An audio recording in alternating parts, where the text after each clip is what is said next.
Яңалыклар чыгарылыш үз эшен башлап җибәрде. Студияда Алина Хисматуллина, хәерле кич. Наил Мәхдиев 25-нче комплекста яшәүчеләр белән аралашты. Чаллыда халык белән очрашулар дәвам итә. Маска кияргә кеше күп йөри торган урыннарда булмаска, табиблар грипп белән авырмас өчен үз киңәшләрен җиткерә. Бу хакта тулырак Ләйсән Ханова. 500-дан артык шәһәрдәшебезнең фатирында газ җыранмаларының нинди хәлдә булуы билгесез. Белгечләр беренче чиратта нинди фатирлар буенча йөри. Чаллыда халык белән очрашулар дәвам итә. Анда гадәттәгечә узган елга йомгак ясала һәм киләчәккә планнар турында сөйлиләр. Биредә шәһәрдәшләрнең турыдан-туры җитәкчеләргә сорау бирү мөмкинлеге бар. Наил Мәхдиевның 25-нче комплекста яшәүчеләр белән очрашуы ничек узды, киләсе сюжетта. Күп катлы йортларда җылыту системасын, инженер җиһазларын модернизациялау, йортларның фасадын ремонтлау эшләре башкарылган. Шуның аркасында биредә яшәүчеләрнең чыгымнарын киметүгә ирешкәннәр. 25-нче комплексның торак фондында башкарылган эшләр турында Ремжилстрой идарә компаниясе директоры сөйләде. Проведенная модернизация системы теплоснабжения домов за последние 8 лет дает стабильное ежегодное снижение расхода тепловой энергии на 8-10%. С 253 тысяч гигакалорий в 2013 до 160 тысяч гигакалорий в 2018 году. Без проведения энергосберегающих мероприятий начисления по кварплате были бы значительно выше.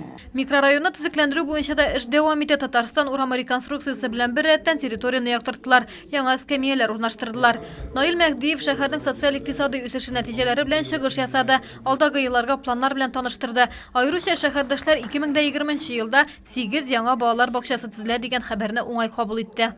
Потому что у нас не решена проблема детей ясельного возраста. Если у нас с 3 до 7 эта проблема практически решена, то после 1,5 лет или начиная с 2 лет, кому как нравится, ясельные группы у нас не хватает.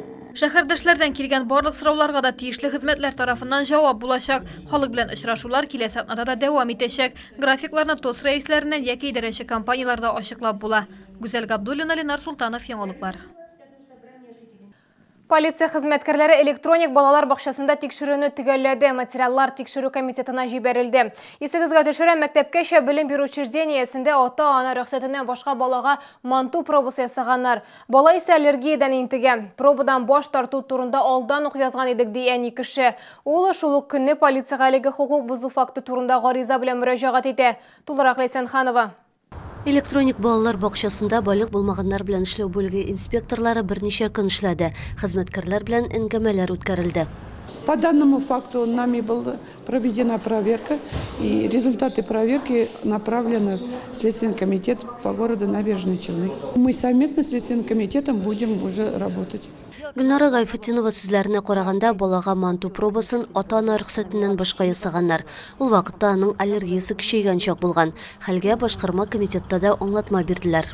Данный инцидент мы как раз сегодня изучаем. Будет, соответственно, приняты меры со стороны управления образования по отношению руководителя, прежде всего, а потом уже по отношению медицинской сестры, который поставил манту. Можно так было поступать?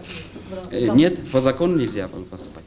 Прививкалар гына түгел, манту пробасы да аллергиялы балаларга ремиссия вакытында гына ясалырга тиеш ди аллергологлар. Такие дети берут справки в детский сад, в школу, что проведение профпрививок, реакции манту с подготовкой в поликлинике, чтобы оно не проводилось так безалаберно, потому что это агрессия, это вмешательство, это провокация, это обострение.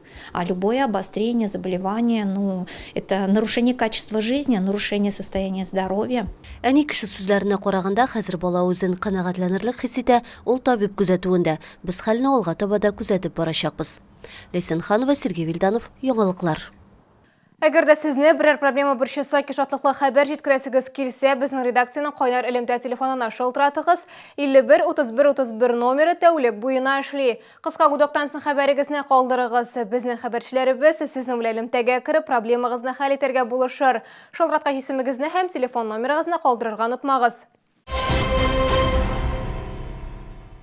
Грипп белән авыручылар теркәлмәгән, тик ОРВИ билгеләре белән поликлиникаларга мөрәҗәгать итүчеләр арта. Табиблар шулай ди. Роспотребнадзор мәгълүматларына караганда, Татарстанда 13 меңгә якын кеше ОРВИ белән авырый. Бу эпидемия чигеннән 17%-ка кимрәк. Шулай да белгечләр профилактика чаралары турында онытмаска киңәш итә. Теманы Ләйсәнханова дәвам итә. Йогышлы авырулар хастаханәсенә көн сайын 70-80 кеше мөрәҗәгать итә. Бу гадәти сан. Вируслы авыруларның кискен артуы күзәтелми ди табиблар. Әлегә чалда грипп белән авыручылар булуы ачыкланмаган. Это говорит о том, что все-таки прививочная кампания, которая была организована, она прошла на хорошем высоком уровне. Привили более 45% населения. Это довольно хорошая иммунная прослойка. Надеюсь, если также и будет в дальнейшем, то есть гриппа может быть и не быть такого вот массового. Поликлиникаларда исә сезонлы вируслы авырулар күбәюен билгеләр. Шәһәрдәшләр температура күтәрелүгә хәл булмауга зарлана. Шифалы үләннәрдән мәтрүшкә, мәтлек тә була эчәргә. Шулай ук С витамины һәм витамины группы Б иммунитетны күтәрергә бик булыша. Үзләрен йогышлы авырулардан сакларга теләүче шәһәрдәшләр медицина маскалары турында да онытырга тиеш түгел. Аларны сәламәт кешедә авыруда кия ала. Тик кимендә 2 сагать сайын алыштыру кирәк. Ә инде авыру билгеләре булган очракта кичекмәстән табибларга мөрәҗәгать итү зарур. Высокая температура тела, общее недомогание, выраженная слабость, ломота в теле, головная боль, заложенность носа, першение в горле, кашель. Конечно же, при первых симптомах нужно обратиться к врачу. Самолечением заниматься ни в коем случае не нужно. Доктор все необходимое лечение назначит. Кеше күп булган урыннарда йөрмәскә, кулларны еш юарга, бүлмәләрне җилләтергә. Бу гади генә киңәшләрне тоту да вируслы авырулардан сакланырга ярдәм итә ди табиблар. Ләйсәнханова, Сергей Вильданов, Яңалыклар. Чаллыда 500-дан артык фатир потенциаль куркыныч санала. Хуҗалар газ җиһазларының техник торышын тикшерү өчен белгечләрне кертми. Россиядә күп катлы йортларда газ шартлау очраклары еш күзәтелә башлады. Башкарма комитетта узган гадәттән тыш хәлләрне кисәтү һәм бетерү комиссиясе утырышында газ җайланмаларының куркынычсызлыгы мәсьәләсен карадылар. Бүген Челнигаз оешмасында 211 меңнән артык абонент исәпләнә. Елга бер тапкыр һәр фатирда белгечләр газ җиһазларының техник торышын карап чыгарга тиеш. Әмма 553 фатирда ишек ачмыйлар. Газ җиһазларының нинди хәлдә булуы билгеле түгел. Бу фатирларны белгечләр аерым контрольгә алды. После 31 декабря мы со 2 числа уже выехали и обследовали больше 500, почти 680 квартир неблагополучных, которые в зону риска входят. Это и отключенные ранее были проверены, и социально неблагополучные семьи.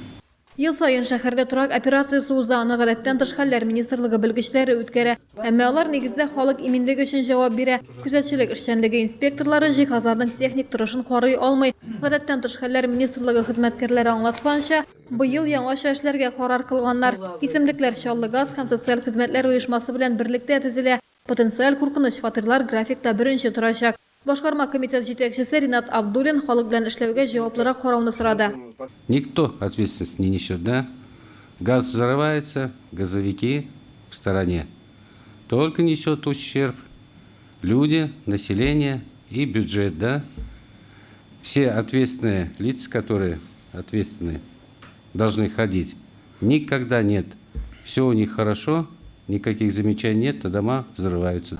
Газ хезмәте белгечләре үзләренең киләсен алдан ук идарәче компаниялар йорт өчен җаваплылар аша кисәтәчәкләр. Вентиляция системасы төзек булмаган фатир исемлеген хатаны төзәтү эшләрен оештыру өчен идарәче компаниягә тапшырачаклар. Гүзәл Габдуллина, Ленар Султанов, Яңалыклар.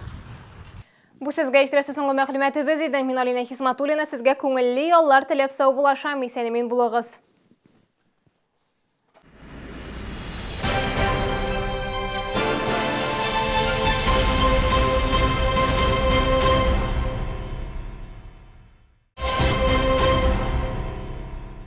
Только с 17 по 20 января яйца куриные 3,90 за штуку. Магазин «Светофор» на БСИ. 300 метров по дороге Назарбанова от поворота на БСИ. Компания «Армада» предлагает супер акция на стальные двери. Распродажа от 6000 рублей. На межкомнатные двери современный стиль. На теплицы сезонная распродажа. Скидки до 5000 рублей. На окна энергосберегающий стеклопакет в подарок. Художественная ковка, кованные заборы, навесы, беседки. Качество, надежность, быстрые сроки и цены от производителя.